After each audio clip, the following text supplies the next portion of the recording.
বাবা, যিনি নিজের ছেঁড়া জুতো আর পুরনো কাপড় দিয়ে আমাদের রাজপ্রাসাদের স্বপ্ন দেখান।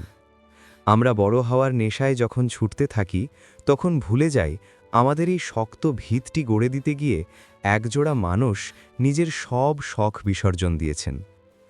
আজ যখন বাবার সেই পুরনো জুতোর দিকে তাকালাম, বুকের ভেতরটা হু হু করে উঠল। আমি আজ বাবাকে একজোড়া নতুন জুতো উপহার দিয়ে যে হাসিটুকু দেখেছি তা পৃথিবীর যে কোনো দামি সম্পদের চেয়ে বেশি মূল্যবান। বাবাদের ভালোবাসা কখনো মুখ ফুটে বলা হয় না, তারা নীরবে বটগাছের মতো ছায়া দিয়ে যান। আসুন, সময় থাকতে আমরা আমাদের বাবা মায়ের ছোট ছোট অপূর্ণ স্বপ্নগুলো পূরণ করার চেষ্টা করি, কারণ তাদের দোয়াই হলো আমাদের জীবনের আসল বরকত। আর মানুষ তো নিজের আপনজনের জন্যই।